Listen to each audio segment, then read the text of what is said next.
Welcome to TNPS maths. நான் உங்கள் ஜெயபால். வணக்கம். டே நம்பர் 45. டே நம்பர் 45ல நம்ம என்ன பார்க்க போறோம் அப்படின்னா சிம்பிளிஃபிகேஷன் தான். இது சிம்பிளிஃபிகேஷன்ல லாஸ்ட் பார்ட்டு. இப்போ டே நம்பர் 41ல இருந்து டே நம்பர் 45 வரைக்கும் இந்த simplification part. Okay, so 1 by 1 பார்க்கலாம். ஃபர்ஸ்ட் கொஸ்டின் கவனிங்க. எக்ஸ் பை ஒய் என்பது 4/5 எனில் 4/7 plus 2y minus x divided by 2y plus x இதோட மதிப்பு என்ன அப்படின்னு கொஸ்டின் கேட்குறாங்க. இப்போ அவங்க இந்த ஒரு கேள்வி கேட்டிருக்காங்க அப்படின்னா இதில் எக்ஸ் வேல்யூ தேவை, ஒய் வேல்யூ தேவை. அதான் இங்கே சப்ஸ்டிட் பண்ணோம்னா நம்மளுக்கு தேவையான ஆன்சர் வந்துடும். இங்கே எக்ஸ் வேல்யூ ஒய் வேல்யூ எதுலேருந்து எடுக்கலாம்னா இந்த வேல்யூலேருந்து எடுக்கலாம். ஓகேவா, கரெக்டாக. இப்போ எக்ஸ் பை ஒய்யோட வேல்யூ 4/5ன்னு சொன்னாங்கன்னா எக்ஸோட வேல்யூ இந்த 4, ஒய்யோட வேல்யூ இந்த 5. ஓகே, எக்ஸோட வேல்யூ 4, ஒய்யோட வேல்யூ 5ன்ட்டு இங்கே சப்ஸ்டிட் பண்ணிடலாம். அப்போ 4/7 ப்ளஸ் 2 ஒய்யோட value 5. Okay, so 5 minus first time மட்டும் தனியாக நோட் பண்ணுறேன், அடுத்த டைம் நம்ம டேரெக்டாக மல்டிபிள் பண்ணிடலாம். ஓகே, எக்ஸோட value 4 divided by 2 into y value 5. Okay, 5 plus 4. இப்போ 4/7 ப்ளஸ் இங்கே 10. ஓகேங்களா, 10 மைனஸ் 4 6 டிவைடட் பை இங்கேயும் 10 வரும், 10 ப்ளஸ் 4 14. ஓகேவா, இப்போ இதுக்கப்புறம் இதோட எல்சிஎம் நம்ம 14ன்னு எடுக்கலாம். அப்படி இல்லை அப்படின்னா இதை நீங்கள் அடிச்சு கொடுங்க. இதை அடிச்சு கொடுத்தீங்கன்னா இங்கே 3 வரும், இங்கே 7ன்னு வரும். அப்போ கீழே சமமாக இருந்தது அப்படின்னா மேலேயும் ஆட் பண்ணிக்கலாம். ஓகே, அப்போது 7ஓட மேலே 4 ப்ளஸ் 3 7. அப்போ இதை அடிச்சு கொடுத்தோம் அப்படின்னா 1 அப்படின்னு ஆன்சர் கிடைக்கும். ஸோ ஆப்ஷன் பி தான் அதற்கான சரியான ஆன்சர். ஓகே, நெக்ஸ்ட் கொஸ்டின் பார்ப்போம். ரெண்டாவது கொஸ்டின் பாருங்கள். 4x plus 5y equal to 83 மற்றும் 3x divide by 2y equal to 21/22 எனில் y மைனஸ் எக்ஸ் என்ன அப்படின்னு கொஸ்டின் கேட்டிருக்காங்க. ஸோ இந்த மாதிரி அவங்க y மைனஸ் எக்ஸ் இந்த வேல்யூ கேட்டிருக்காங்க. அவங்க கேட்டதுக்கு இந்த டேட்டா நம்மளுக்கு தேவையில்லை. இந்த டேட்டா இல்லாமல் இது ஒரு டேட்டா மட்டும் இருந்தால் போதும், ஈஸியாக ஆன்சர் கண்டுபிடிச்சிடலாம். இப்போது 3x divide by 2y equal to 21/22. Okay, இதுல இருந்து நம்ம எக்ஸ் பை ஒய் மட்டும் இந்த சைடு வச்சுக்கலாம்.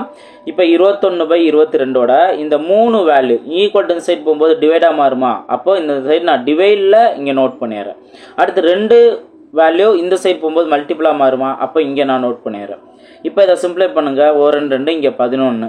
ஓகேங்களா, அப்போது 21 டிவைடட் பை 33 அப்படின்னு இருக்குது. இதுக்கப்புறமா இன்னும் நம்ம சிம்பிளை பண்ணலாமா? 3ஆல் சிம்பிளை பண்ணோம் அப்படின்னா இங்கே 1 3 3 இங்கே 7 அப்படின்னு இருக்குது. ஓகே, அதை மல்டிபிள் பண்ணாமலே நம்ம நோட் பண்ணிக்கலாம். இப்போ இங்கே 11 7 மட்டும்தான் பேலன்ஸ் இருக்குது. நம்ம ஃபர்ஸ்ட் ப்ராப்ளத்தை என்ன பண்ணோம்? இப்போது x by y equal to 7/11 இருந்துச்சுன்னா எக்ஸோட வேல்யூ 7ன்னு தெரிஞ்சுக்கலாம், ஒய்யோட வேல்யூ 11. ஓகே, எக்ஸோட வேல்யூ 7, ஒய்யோட வேல்யூ 11. இதவே நம்ம டேரெக்டாக இங்கே சப்ஸ்டிட் பண்ணிடலாம். ஒய் மைனஸ் எக்ஸ் தானே இங்கே கேட்டிருக்காங்க. அப்போ ஒய்யோட வேல்யூ 11, எக்ஸோட வேல்யூ 7. அப்போ ஆன்சர் 4 அப்படிங்கிறது நம்மளுக்கு கிடைக்கும். ஓகே, ஸோ அப்போது ஆப்ஷன் பி தான் அதற்கான சரியான ஆன்சர். ரொம்ப சிம்பிளாகவே இதற்கான ஆன்சர் கண்டுபிடிச்சிடலாம். நெக்ஸ்ட் கொஸ்டின் பார்ப்போம். மூணாவது கொஸ்டின் பாருங்க. ஏ x² + bx + c என்ற வடிவில் உள்ள கோவை காரணிப்படுத்துக அப்படின்னு சொல்லியிருக்காங்க. ஆக்சுவலாக வந்துட்டு இங்கே நம்ம காரணிப்படுத்தணும் என்ன வேல்யூ அப்படின்னா அவங்க இதான் கொஸ்டின் கொடுத்துருக்காங்க. x² + 8x + 15. ஓகே, நம்ம இதை நினச்சி நம்ம கன்ஃபியூஸ் ஆக தேவையில்ல, நம்ம காரணிப்படுத்தணும் அப்படிங்கிறத தெரிஞ்சுக்கலாம். ஓகே, இப்போ x² + 8x + 15. ஓகே, இதை நம்ம காரணிப்படுத்தணும் அப்படின்னா இப்போ இது ஃபஸ்ட்டு என்ன ஃபார்மெட்டில் இருக்குங்கிற கவனிக்கணும். எப்பயுமே x² இங்கே பக்கத்தில் ஒரே ஒரு கிலோ, அதாவது எந்த நம்பருமே இல்லாமல் இருக்கணும். ஓகே, அந்த மாதிரி இருந்துச்சுன்னா இது ஒரு கேட்டகரி. இன்கேஸ் இந்த x² பக்கத்துலேயே வந்துட்டு 2x 3x² இந்த மாதிரி இருக்கும், அது ஒரு கேட்டகரி. ஓகேவா, இப்போ உங்களுக்கு இந்த ஃபார்மெட்டில் இருந்துச்சு அப்படின்னா நம்ம என்ன பண்ணோம் அப்படின்னா 15ங்கிற இந்த நம்பரை எடுத்துக்கணும். ஓகே, இந்த நம்பரை இது தெரியாமங்க தெரிஞ்சுக்கோங்க. 15ங்கிற இந்த நம்பரை எடுத்துக்கணும். இந்த எக்ஸுக்கு பக்கத்தில் இருக்க 8ன்னு இருக்கா, அப்போது எந்த 2 நம்பரை நம்ம மல்டிபிள் பண்ணால் 15 கிடைக்கும், அதாவது மல்டிபிள் பண்ணால் 15 கிடைக்கும், அந்த 2 நம்பரை ஆட் பண்ணால் நம்மளுக்கு 8 கிடைக்கும்னு நம்ம செக் பண்ணணும். ஓகே, இதுதான் விஷயம். ஓகே, இப்போ இங்கே கவனிங்க, 3 15. ஓகே, அதே போல் சிம்பிளை நீங்கள் கவனிக்கணும். இங்கே ப்ளஸ் தானே, இது ப்ளஸ்ஸு. ஓகே, அதே போல் இங்கேயும் ப்ளஸ்ஸு. இந்த மாதிரி கவனிக்கணும். இன்கேஸ் இந்த இடத்துல -1 அப்படின்னா இங்கே நம்ம 2 நம்பரை ஆட் பண்ண வேண்டியதில் ஏதோ ஒரு இடத்துல மைனஸ் இருக்கலாம். இந்த மாதிரிலாம் கண்டிஷன் இருக்குது. அப்போது எந்த 2 நம்பரை மல்டிபிள் பண்ணால், இப்போ இது 2 நம்பரை நீங்கள் மல்டிபிள் பண்ணுங்கள், 3 15. அதே இது 2ஐயும் ஆட் பண்ணுங்கள், ஆட் பண்ணால் நம்மளுக்கு 8ன்னே கிடைக்கும். ஓகேவா, அப்போது நம்மளுக்கு தேவையான நம்பர் 3 5 அப்படிங்கிறதான். இதை நம்ம எப்படி காரணி மூலமாக எழுதலாம் அப்படின்னா, இங்கே எக்ஸ்ன்னு கொடுத்துருக்காங்களா, அப்போ எக்ஸ்ன்னு கொடுத்தா நம்ம எக்ஸு இந்த ப்ளஸ் சிம்பிள் தானே, ஏன்னா இது +3ஐயும் +5ஐயும் கூட்டினா நம்மளுக்கு 8ன்னு கிடைக்கும், அதை மல்டிபிள் பண்ணாவே 15ன்னு கிடைக்கும். அப்போது எக்ஸ் + 3, அடுத்து இந்த சைடு 5ன்னு இருக்கா, அதை எப்படி எழுதலாம், எக்ஸ் + 5 அப்படின்னு எழுதலாம். இந்த 2 நம்பர் தான் இதோட காரணிகள். ஓகேவா, இது தெரிஞ்சுக்காதவங்க, காரணிப்படுத்துதான் என்னன்னு தெரியாதவங்க நல்லா தெளிவாக அதை பார்த்துக்கோங்க. இது எல்சிஎம் கான்செப்டில் கூட இது வரலாம், அதெல்லாம் வந்து சிம்பிளை பண்ணுறது இந்த மாதிரிலாம் வரும். அதே போல் காரணிப்படுத்துக அப்படின்ட்டு சிம்பிளிஃபிகேஷன் கான்செப்ட்லேயே வரலாம். அதனால் நல்லா தெளிவாக பார்த்துக்கோங்க. இங்கே எக்ஸ் + 3 எக்ஸ் + 5 எங்கே இருக்குது, ஆப்ஷன் ஏல இருக்குது. ஆப்ஷன் ஏ தான் அதற்கான சரியான ஆன்சர். நெக்ஸ்ட் கொஸ்டின் பார்ப்போம். 4வது கொஸ்டின் பாருங்க, 1/x உடன் எதை கூட்டினால் அதன் மதிப்பு எக்ஸ்ன்னு கிடைக்கும் அப்படின்னு கொஸ்டின் கேட்டிருக்காங்க.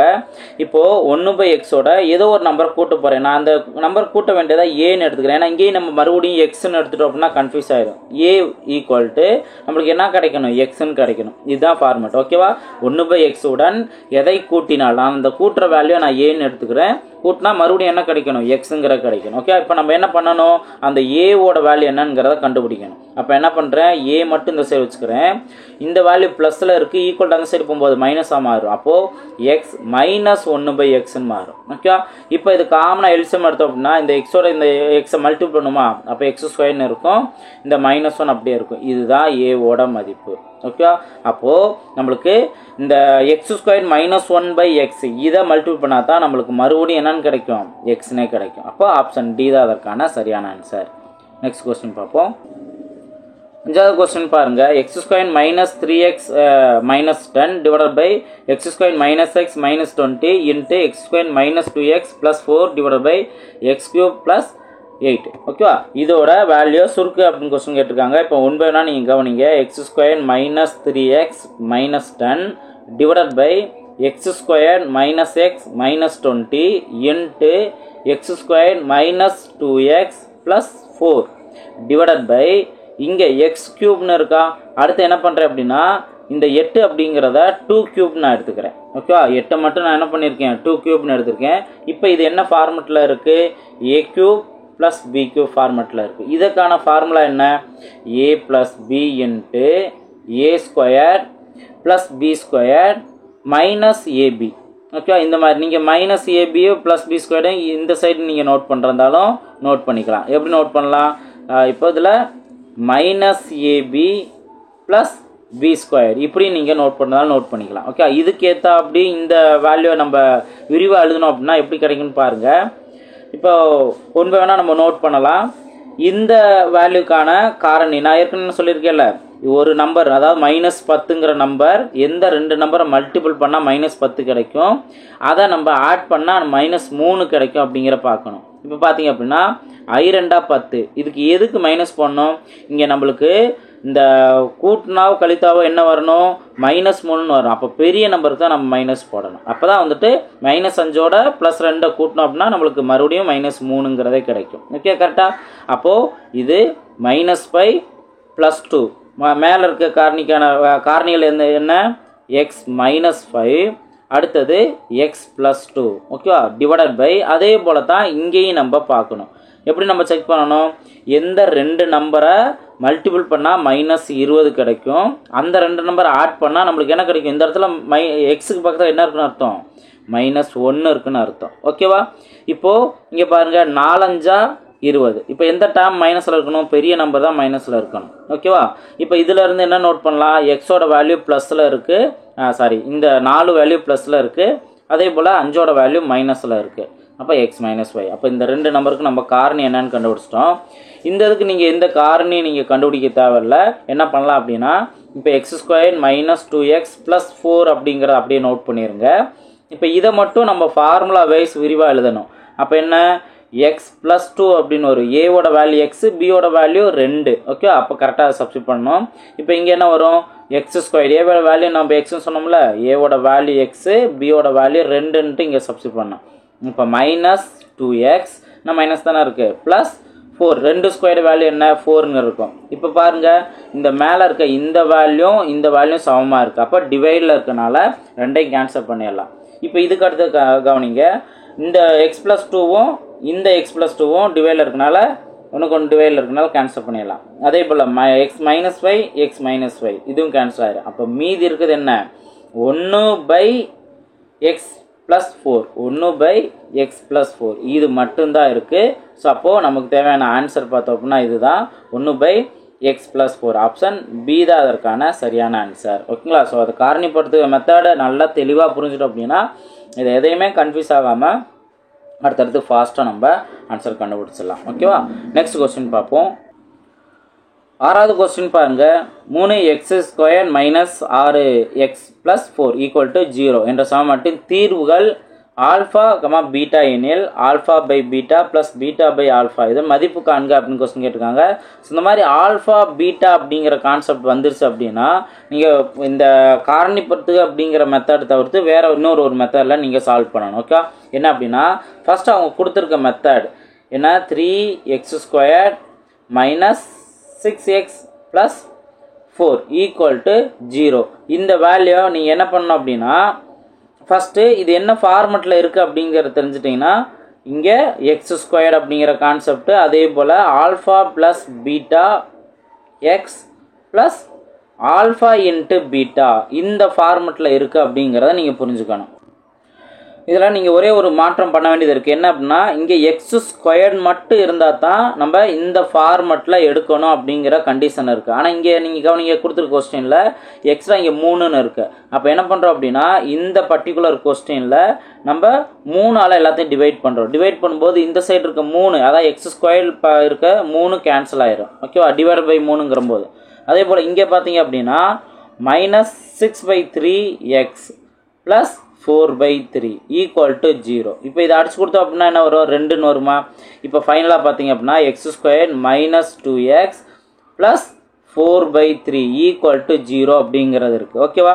இப்போது இந்த பாக்ஸ் பண்ணியிருக்க இந்த ஃபார்மட்டும் சமமாக இருக்குது. கரெக்டாக அந்த எக்ஸு பக்கத்தில் இருக்க வேல்யூவை மட்டும் ஈக்குவேட் பண்ணுங்கள். இந்த மைனஸை சேர்க்க தேவையில்லை. அப்போது ஆல்ஃபா ப்ளஸ் பீட்டா இதோட வேல்யூ என்ன 2. இந்த சைடு பார்த்தோம் அப்படின்னா அந்த மைனஸை தவிர்த்து இருக்கிறதா எடுத்துக்கணும் 2ன்ட்டு. அதே போல் ஆல்ஃபா இன்ட்டு பீட்டா அப்போது இந்த ப்ளஸுக்கு அப்புறம் என்ன வருது 4/3ன்னு வருது. இதுதான் நீங்கள் ஃபஸ்ட்டு இந்த ஈக்குவேஷனில் இருந்து ஆல்ஃபா ப்ளஸ் பீட்டானா என்ன வேல்யூ ஆல்ஃபா இன்ட்டு பீட்டானா என்ன வேல்யூ அப்படின்னு எடுத்துக்கணும். புரியுதுங்களா?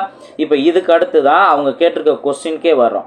அவங்க என்ன கொஸ்டின் கேட்டிருக்காங்க alpha by beta plus beta by ஆல்ஃபாவோட மதிப்பு என்னன்னு கேட்குறாங்க. இப்போது இந்த வேல்யூவில் பார்த்தோம் அப்படின்னா எல்சிஎம் எடுக்கணும்னா ஆல்ஃபா இன்ட்டு பீட்டான்னு தானே வரும்.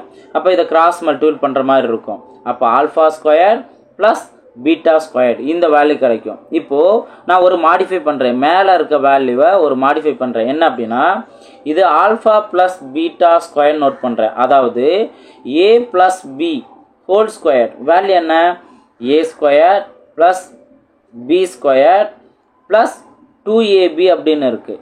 இப்போது இவங்க கொடுத்துருக்க இந்த ஃபார்மெட்டில் பார்த்தோம் அப்படின்னா a² ப்ளஸ் b² இது மட்டும் இருக்குது. எக்ஸ்ட்ரா நம்மளுக்கு ஃபார்முலாக்கு தேவைன்னா இந்த ப்ளஸ் 2ab இல்லை. ஓகே, அப்போ இல்லைங்கிற இடத்துல நான் என்ன பண்ணுறேன் அப்படின்னா -2ab நான் மல்டிபிள் பண்ணால் இந்த வேல்யூ கேன்சல் ஆயிருமா? அதாவது மைனஸ் பண்ணேன் அப்படின்னா அதே போல் தான் இங்கேயும் அந்த ஆல்ஃபா ப்ளஸ் β² அப்படின்னு நம்ம மாற்றிட்டு -2 ஆல்ஃபா இன்ட்டு பீட்டா அப்படின்னு நான் நோட் பண்ணிடுறேன். ஓகே, ஸோ இதை வந்துட்டு நம்ம எதுக்காக பண்ணுறோம் நம்ம என்ன சேஞ்சஸ் பண்ணாலும் இதோட மதிப்பு ஏற்கனவே ஒரிஜினல் வேல்யூவோட மதிப்பு மாறக்கூடாது. நம்மளுக்கு தேவை α² ப்ளஸ் β² மட்டும்தான் இந்த சைடு இருக்குது. ஆனால் நம்ம ஃபார்முலா வைஸ் நம்ம மாற்றுறோம் அப்படின்னா ஃபார்முலா படி இங்கே α² நீங்கள் ஃபார்முலா விரிவாக எழுதுனீங்கன்னா என்ன வரும் α² ப்ளஸ் β² ப்ளஸ் 2 ஆல்ஃபா பீட்டான்னு வரும். அப்போ இந்த ப்ளஸ் 2 ஆல்ஃபா பீட்டா எக்ஸ்ட்ரா தானே இருக்குது. அதை நம்ம மைனஸ் பண்ணிட்டோம் அப்படின்னா நம்மளுக்கு இந்த வேல்யூ கேன்சல் ஆயிடுச்சுன்னா நம்மளுக்கு α ப்ளஸ் β² ப்ளஸ் β² மட்டும்தான் இருக்கும். நம்மளுக்கு தேவையான அந்த ஒரிஜினல் வேல்யூ அப்படியே இருக்கும். ஓகே, அதனால தான் இந்த சேஞ்சஸ் அப்படிங்கிறது பண்ணியிருக்கு. ஓகேங்களா? புரியுதா? இப்போ நம்ம நெக்ஸ்ட் என்ன பண்ணுறோம் டிவைடில் இருக்க அந்த ஆல்ஃபா இன்ட்டு பீட்டா அதை அப்படியே நம்ம நோட் பண்ணிடுறோம். டிவைடில் இருக்க அந்த ஆல்ஃபா இன்ட்டு பீட்டா இப்போ நம்ம கண்டுபிடிச்சிருக்க வேல்யூக்கு ஏற்றா அப்படி இங்கே வேல்யூ இருக்கா? இப்போ நம்ம என்ன கண்டுபிடிச்சிருக்கோம்? Alpha plus beta equal to 2ன்னு கண்டுபிடிச்சிருக்கோம். ஆல்ஃபா இன்ட்டு பீட்டா இதோட வேல்யூ 4/3ன்னு கண்டுபிடிச்சிருக்கோம். இதெல்லாம் இந்த ஃபார்முலாவில் நீங்கள் சப்ஸ்டியூட் பண்ணுற மாதிரி இருக்கும். சப்ஸ்டியூட் பண்ணிங்க அப்படின்னா ஃபஸ்ட்டு ஆல்ஃபா ப்ளஸ் பீட்டா அதோட வேல்யூ 2, அப்போ 2 square minus 2 times of alpha into பீட்டாவோட value 4/3 divided by alpha into beta இருக்குது. அப்போ அதுவும் நம்ம 4/3 நம்ம நோட் பண்ணிடணும். ஓகே, புரிஞ்சா? இப்போ இதை நம்ம எப்படி சிம்பிளை பண்ணலாம்? இப்போ ஈக்குவல் இந்த சைடு என்ன இருக்குது? 4 அப்படின்னு நம்ம எடுத்துக்கலாம். 2 ஸ்கொயர் வேல்யூ 4 மைனஸ் இங்கே வேல்யூ 8/3ன்னு வரும். ஓகே, இதை 2 மல்டிபிள் பண்ணியாச்சு. Divided by 4/3. அடுத்தது என்ன? இங்கே எல்சிஎம் நம்ம 3ன்னு எடுக்கலாம். அப்போ நாங்கள் 12 மைனஸ் 8 டிவைடட் பை 4/3. இப்போ மேலே இருக்க வேல்யூவில் என்ன வரும்? அகைன் 4/3 அப்படின்னே வரும். டிவைடில் 4/3ன்னு இருக்குது. அப்போது இந்த வேல்யூ மேலே 4/3 டிவைடில் கீழே 4/3. அப்போ அடிச்சு கொடுத்தோம் அப்படின்னா நம்மளுக்கு ஃபைனலாக கிடைக்கிறது 1 அப்படிங்கிற மட்டும்தான். அப்போ ஆன்சர் 1 அப்படிங்கிறதா இருக்கான சரியான ஆன்சர். ஓகே, ஸோ இது நீங்கள் இவ்வளவு ஸ்டெப்ஸ் இருக்குங்க சார் அப்படிங்கிறத நீங்கள் யோசிக்க வேணாம். மொதல் டைம் நீங்கள் இது இப்போ தான் புதுசாக நீங்கள் பார்த்தீங்க அப்படின்னா கொஞ்சம் டைம் எடுக்கிற மாதிரி இருக்கும். அதே இது நீங்கள் இந்த ஆல்ஃபா பீட்டா அப்படிங்கிற கான்செப்ட்னா இப்படி தான் நம்ம எடுத்துக்கணும் அப்படிங்கிற நல்லா தெளிவாக புரிஞ்சுட்டிங்க அப்படின்னா ஃபாஸ்ட்டாக ஆன்சர் கண்டுபிடிச்சிடலாம். வித்தின் 1 மினிட்குள்ளேயே நம்மளால் ஆன்சர் கண்டுபிடிச்சிட முடியும். ஓகேவா? ஸோ நல்லா ப்ராக்டிஸ் பண்ணுங்கள். நெக்ஸ்ட் கொஸ்டின் பார்ப்போம். 7வது கொஸ்டின் பாருங்கள். விரிவாக்கு அப்படின்னு கொடுத்துருக்காங்க. x+3 கொடுத்துருக்காங்க. அடுத்து x+5 கொடுத்துருக்காங்க. நெக்ஸ்ட்டு x+2 அப்படின்னு கொடுத்துருக்காங்க. ஓகேவா? ரைட். ஸோ இப்போ நம்ம என்ன பண்ணோம்னா 3ஐயும் நம்ம மல்டிபிள் பண்ணோம். ஃபஸ்ட்டு இதை 2 எடுத்துக்கணும். இதை 2 எடுத்துகிட்டு நீங்கள் எப்படி மல்டிபிள் பண்ணாலும் இந்த ஒரு டேர்மை இங்கேயும் அதே டேர்மை அடுத்ததுலேயும் நம்ம மல்டிபிள் பண்ணுவோம் ஃபஸ்ட்டு. அப்போ x into x² plus x into 5x. ஓகேவா? அதே போல் இந்த 3ஐ இங்கேயும் மல்டிபிள் பண்ணணும். இதுக்கு அடுத்த நம்பர்லேயும் மல்டிபிள் பண்ணணும். அப்போ என்ன வரும்? 3x plus 3 15. ஓகேவா? ரைட். இப்போ இதை நம்ம இதை சிம்பிளை பண்ணணும். இங்கே x+2 அப்படியே இருக்கா? இப்போ இந்த வேல்யூ என்ன? x² நோட் பண்ணிட்டோம். இந்த 5xம் 3xம் சேர்ந்துச்சுன்னா 8xன்னு வரும் ப்ளஸ் 15. இந்த வேல்யூவை மறுபடியும் என்ன பண்ணணும்? x+2ஆல் மல்டிபிள் பண்ணணும். அப்போது இந்த ஒரு x வந்துட்டு இந்த தனித்தனியாக உள்ள 3 டேமோட மல்டிபிள் பண்ணணும். அதே போல் இந்த 2 அப்படிங்கிறதையும் அதே போல் தனித்தனியாக அந்த 3 டேமில் மல்டிபிள் பண்ணணும். அப்போ இங்கே என்ன வரும்? x² இன்ட்டு x3 ப்ளஸ் இங்கே 8 இன்ட்டு எக்ஸு அதே போல் எக்ஸ்ன்னு நம்ம நோட் பண்ணணும். 8x இன்ட்டு 8xன்னு பார்த்தோம்னா 8x² ப்ளஸ் 15x. ஓகே, எக்ஸோட மல்டிபிள் பண்ணிட்டேன். அடுத்து ப்ளஸ் 2ஆல் மல்டிபிள் பண்ணோம்னா 2x². ஓகேவா? இதுலேயே நம்மளுக்கு தேவையான ஆன்சர் என்ன அப்படின்னு வந்துடும். ஏன்னா x³ எல்லாத்துலேயுமே x³ இருக்குது. ஆப்ஷனில் கவனிச்சுன்னா எல்லாத்துலேயுமே x³ இருக்குது. ஆனால் அடுத்து ஸ்கொயர்டு அப்படிங்கிற கான்செப்ட் பார்த்துட்டிங்க அப்படின்னா x² ப்ளஸ் 2x², அதாவது 8x² ப்ளஸ் 2x² அப்படின்னு பார்த்தோம்னா மொத்தத்துக்கே 10 தான் வரும். அப்போ x³ அடுத்து கண்டிப்பாக 10x² வரணும். ஓகே, இதுக்கப்புறம் நீங்கள் இந்த வேல்யூவில் மல்டிபிள் பண்ணீங்க அப்படின்னா நம்மளுக்கு வேறு ஒரு நம்பர் தான் வரும். ஓகேவா? அப்போது ஆப்ஷன் டி தான் அதற்கான சரியான ஆன்சர். ஏன்னா இந்த மாதிரி நிறையா ஸ்டெப் இருக்க இடத்துல ஆன்சர் கண்டுபிடிக்கிற பாசிபிள் இடையில ஏதாவது கிடைக்கும். அப்போ அதிலே நீங்கள் ஃபைனல் பண்ணி ஆன்சர் என்ன அப்படிங்கிற கண்டுபிடிச்சிடலாம். ஓகே, நீங்கள் ஃபுல்லாக நீங்கள் சால்வ் பண்ணாலும் இப்போ இதுக்கு அடுத்து நீங்கள் 8ஆல் மல்டிபிள் பண்ணீங்க அப்படின்னா ப்ளஸ் 16x அதுக்கு அடுத்தது 30. ஓகேவா? இப்போ இதெல்லாம் கவனிங்க. 15xையும் 16xையும் நம்ம ஆட் பண்ணணும். அப்போ என்ன வரும்? 31xன்னு வரும். அப்புறம் இங்கே 30 மட்டும்தான் இருக்குது. அப்போ ப்ளஸ் 30ன்னு போடும். இப்போது நம்மளுக்கு தேவையான ஆன்சர் வந்துடும். ஓகே, ஆப்ஷன் டி தான் அதற்கான சரியான ஆன்சர். நெக்ஸ்ட் கொஸ்டின் பார்ப்போம். 8வது கொஸ்டின் பாருங்கள். 2x + 3y = 31, y - z = 4, x + 2z = 11 எனில் x + y + z மதிப்பு என்ன அப்படிங்கிற கொஸ்டின் கேட்டிருக்காங்க. இதில் பார்த்தீங்க அப்படின்னா இங்கே ஃபஸ்ட்டு XY காம்பினேஷன் இருக்குது. அடுத்ததில் பார்த்தீங்க அப்படின்னா YZ காம்பினேஷன் இருக்குது. லாஸ்ட் இந்த 3வது பார்த்தீங்க அப்படின்னா XZ காம்பினேஷன் இருக்குது. அப்போ இந்த 3 வெவ்வேறாக இருக்குது. நான் ஃபஸ்ட்டு என்ன பண்ணுறேன் அப்படின்னா ஏதாவது ஒரு வேல்யூக்கு நான் என்னென்னா சேமாக மாற்றிக்கிறேன். இப்போ ஒய்யோட வேல்யூ -z = 4ன்னு இருந்துச்சுன்னா இசட்டோட வேல்யூ என்ன அப்படின்னு கண்டுபிடிக்கலாம், அல்லது ஒய்யோட வேல்யூ கண்டுபிடிக்கலாம். இப்போ நான் -z வேல்யூ என்ன அப்படிங்கிற கண்டுபிடிக்கிறேன். பார்த்தீங்க அப்படின்னா இந்த வேல்யூ ஈக்குவல் அந்த சைடு போகும். அப்போ 4 - y. இதே இது இந்த -z ப்ளஸ்ஸாக மாற்றணும் அப்படின்னா இங்கேயே நம்ம அப்படியே மாற்றி நோட் பண்ணிக்கலாம். அப்படியே பரட்டி போட்டோம் அப்படின்னாவே இதான் ப்ளஸ்ஸாக மாறிடுச்சுன்னு அர்த்தம். ஓகே, இப்போ இசட்டோட வேல்யூ ஒய் மைனஸ் 4 அப்படிங்கிறத நான் கண்டுபிடிச்சிருக்கேன். இந்த வேல்யூ எங்கே நான் சப்ஸ்டிட் பண்ணுறேன் அப்படின்னா இந்த மூணாவது, அதாவது எக்ஸ் ப்ளஸ் இசட் காம்பினேஷன் இருக்குல்ல, 2 இசட் ஈக்குவல் டு 11. இப்போ இசட்டுக்கு பதிலாக நான் என்ன பண்ணலாம், ஒய் மைனஸ் 4 சப்ஸ்டிட் பண்ணலாம். அப்போ எக்ஸ் ப்ளஸ் 2 இன்ட்டு இசட்டோட வேல்யூ என்னன்னு கண்டுபிடிச்சிக்கோம், ஒய் மைனஸ் 4 ஈக்குவல் டு 11. ஓகேவா? இப்போ இதில் 2ஆல் மல்டிப்ளை பண்ணுற மாதிரி இருக்கும். அப்போ X plus 2y minus 8 equal to 11. இதில் வந்து நம்ம என்ன பண்ணுறோம் அப்படின்னா எக்ஸ் ப்ளஸ் 2y மட்டும் இந்த சைடு வச்சுக்கிறோம், மைனஸ் 8 ஈக்குவல் டு அந்த சைடு போகும்போது ப்ளஸ் 8ன்னு வரும். அப்போது 11 ப்ளஸ் 8 19. ஓகேவா? இப்போ நம்ம மறுபடியும் என்னென்னா ஏற்கனவே ஃபஸ்ட்டு ஈக்குவேஷன் எந்த காம்பினேஷனில் இருக்குது, XY காம்பினேஷனில் இருக்குது. புதுசாக இன்னொரு நம்ம XY காம்பினேஷன் நம்ம கொண்டு வந்திருக்கோம். இப்போ நம்ம இதை ரெண்டையும் நம்ம கம்பேர் பண்ணணும். கொஞ்சம் ஸ்டெப்பு அதிகமாக தான் இருக்கும், கவனிங்க. 2x plus 3y equal to 31ன்னு இருக்குது. இங்கே நம்ம கண்டுபிடிச்சது என்ன, X plus 2y equal to 19 அப்படின்னு நம்ம கண்டுபிடிச்சிருக்கோம். இப்போது நம்ம ஏதாவது ஒரு டேர்ம் வந்து சேமாக வந்து கேன்சல் பண்ணால் தான் நம்மளுக்கு அடுத்த இன்னொரு டேர்ம் கண்டுபிடிக்க முடியும். இப்போது எக்ஸ் இங்கே வந்துட்டு எம்டியாக தானே இருக்குது, அதாவது 1 தானே இருக்குது. இந்த செகண்ட் ஈக்குவேஷனில் மட்டும் நம்ம 2ஆல் மல்டிப்ளை பண்ணுற மாதிரி இருக்கும். அப்போது என்ன வரும், ஏற்கனவே ஃபஸ்ட்டு ஈக்குவேஷனை கவனிங்க. இப்போ இதை நம்ம மல்டிப்ளை பண்ணுவோம். 2x plus 4y equal to 2 into 19, 2 into 19 38.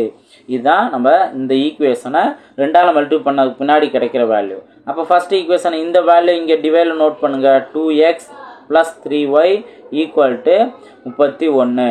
So இவ்வளவு டைம் நீங்கள் ஸ்டெப் நோட் பண்ணுறீங்களா அப்படின்னு பார்த்தோம்னா உங்களுக்கு புரியணுங்கிறக்கான தான் ஒவ்வொன்றா நான் கம்பேர் பண்ணி போகிறேன். நீங்கள் கரெக்டாக கான்செப்ட் பண்ணிட்டீங்க அப்படின்னா இங்கே கிடைக்கிற வேல்யூலே அடுத்து நீங்கள் பார்த்துட்டு டேரெக்டாக இங்கே நோட் பண்ணிட வேண்டியதுதான். நோட் பண்ணிவிட்டு இதோட ரெண்டையும் நீங்கள் கம்பேர் பண்ணலாம். ஓகேவா?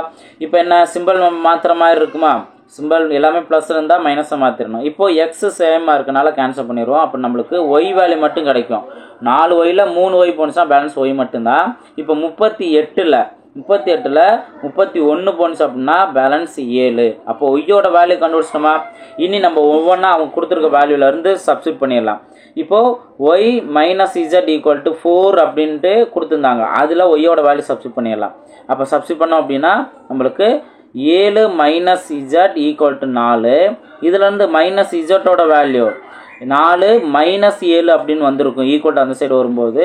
அப்போது மைனஸ் இசட்டோட வேல்யூ மைனஸ் 3னா இசட்டோட வேல்யூ ப்ளஸ் 3. ஓகேவா? இப்போ இசட்டோட வேல்யூ கண்டுபிடிச்சிட்டோம். இந்த ரெண்டையும் அடுத்து இங்கே நம்ம என்ன பண்ணலாம் அப்படின்னா இசட்டோட வேல்யூ இங்கே சப்ஸ்டிட் பண்ணிடலாம். என்ன வரும், எக்ஸ் ப்ளஸ் 2 இசட்டா, அப்போது எக்ஸ் ப்ளஸ் 2 இசட், அப்போது 2 இன்ட்டு 3 6 ஈக்குவல் டு வேல்யூ என்ன 11. ஓகேவா? அப்போ 11. இப்போ இதுலேருந்து எக்ஸோட வேல்யூ என்ன வரும் 11. இந்த சைடு போகும்போது 6 மைனஸாக மாறிடும். அப்போ 11 மைனஸ் 6 5.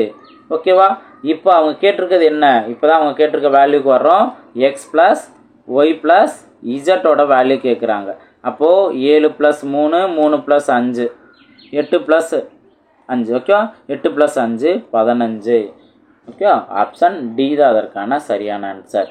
இது 3 வேறு வேறு கொடுத்துருக்கனால நம்ம அதை ஏதாவது ஒரு சேம் ஃபார்மெட்டு கொண்டு வந்து சிம்ப்ளை பண்ணால் நம்மளுக்கு x value y value z value இது 3 தனித்தனியாக கிடச்சிரும். ஓகேவா? ஸோ நல்லா பாருங்கள். இப்போ நெக்ஸ்ட் கொஸ்டின் பார்ப்போம். 9வது கொஸ்டின் பாருங்கள். Root 1 + root 1 + 25/144 okay equal to 1 + x/12 அப்படின்னு கொடுத்துருக்காங்க. இதில் வந்து எக்ஸோட வேல்யூ என்ன அப்படின்னு கொஸ்டின் கேட்டிருக்காங்க. ரைட், இப்போ இது மாடல் நம்ம ஆல்ரெடி நம்ம பார்த்துருக்கோம் தான், இருந்தாலும் இப்போ ரூட்டுக்குள்ளே இருக்க வேல்யூவை நம்ம சிம்ப்ளை பண்ணணும். எல்சிஎம் எடுத்தோம்னா நம்ம 144ன்னு வரும். அடுத்தது இங்கே 144 + 25ன்னு இருக்கும். அப்போ ப்ளஸ் 25 அப்படின்னா 169. ஓகேவா? Equal to 1 + x/12. ஓகேவா? இப்போ இதையும் நீங்கள் பாருங்கள், இந்த வேல்யூவும் நீங்கள் சிம்ப்ளை பண்ணிங்க அப்படின்னா 12 + xன்னு வருமா, divided by whole divided by 12 அப்படின்னு வரும். ஏன்னா இந்த நம்ம எல்சிஎம் எடுத்துருக்கோம், அடுத்து 12ஓட. இப்போது இந்த ரூட்டுக்கு உள்ளே இருக்க வேல்யூ 169ங்கிறது எதோட ஸ்கொயர் வேல்யூ 13. அடுத்து 144ங்கிறது 12ஓட வேல்யூ. இப்போ நீங்கள் நல்லா கவனிங்க, இதுலேருந்து டிவைடில் 12 இருக்குது, மேலே நம்மளுக்கு 13 வரணும். அப்போது 12ஓட எதை நம்ம ஆட் பண்ணால் எக்ஸுக்கு பதிலாக எதை ஆட் பண்ணால் நம்மளுக்கு 13ன்னு கிடைக்கும். எக்ஸோட வேல்யூ 1ன்னு சப்ஸ்டிட் பண்ணாத, ஏன்னா 12 + 1 13ன்னு வந்துடும். அப்போ answer X equal to 1. Okay, ரொம்ப சிம்பிளானதுதான். நெக்ஸ்ட் கொஸ்டின் பார்ப்போம். 10வது கொஸ்டின் பாருங்கள். அவங்க ஒரு ஃபார்மேட் கொடுத்துருக்காங்க, அதாவது எக்ஸு ஸ்டார் ஒய், இதோட வேல்யூ அவங்க என்னென்னு சொல்கிறாங்க, x² + y² - xன்னு சொல்கிறாங்க. ஓகே, இந்த ஃபார்மெட் வந்துட்டு அவங்களா சொல்கிறது. இது இப்படி ஒரு ஃபார்முலாவே இல்லை அப்படின்னு நம்ம யோசிக்க தேவையில்லை. ஓகே, அவங்க ஒரு ஃபார்முலா கொடுத்துருக்காங்க. இதே ஃபார்மெட் படி அவங்க 9 * 11 இதோட வேல்யூ கேட்குறாங்க. அப்போ ஃபர்ஸ்ட் இருக்க எக்ஸை ஸ்கொயர் பண்ணிடுமா, அப்போ 9² + y value 11 11² - 9 × 11. Okay, 9² value 81 plus இங்கே 121 வரும் -99. ஓகேவா, இப்போ இது எல்லாத்தையும் ஆட் பண்ணுங்கள். ப்ளஸ் வேல்யூ இங்கே ப்ளஸ் வேல்யூ ஆட் பண்ணுறதுக்கு முன்னாடி இந்த 121ல் 99 போன்ஸ் அப்படின்னா, அதாவது 100ல் 99 போன்ஸ்னால் பேலன்ஸ் 1 தானே. அப்போ 1ஓட அந்த 21 நம்ம கூட்டுற வேண்டியதான், 22. அப்போ 81 + 22. இப்போ இதை நீங்கள் ஆட் பண்ணுங்கள், உங்களுக்கு 100 103 அப்படிங்கிறது ஆன்சர் கிடைக்கும். ஓகே, ஆப்ஷன் ஏ தான் அதற்கான சரியான ஆன்சர். ஓகேவா, இப்போது இந்த சிம்பிளிஃபிகேஷன் பார்ட்டில் நம்ம 50 கொஸ்டின் பார்த்துருக்கோம். டே நம்பர் 41லேருந்து 45 வரைக்கும் ரொம்பவே முக்கியமானது தான் சிம்பிளிஃபிகேஷன் டாபிக். 2லேருந்து 3 கொஸ்டின் எதிர்பார்க்கலாம், அதனால் நல்லா ப்ராக்டிஸ் பண்ணுங்கள். அல்ஜிப்ரா ஃபார்முலா, அந்த x + 1/x இந்த ஃபார்முலா இதெல்லாம் நல்லா தெளிவாக பார்த்து வச்சுக்கோங்க. கண்டிப்பாக உங்களுக்கு எக்ஸாம் நேரங்கள் யூஸ்ஃபுல்லாக இருக்கும். ஓகேங்களா, ஸோ அடுத்தடுத்த டேயில் மீட் பண்ணலாம். தேங்க்யூ.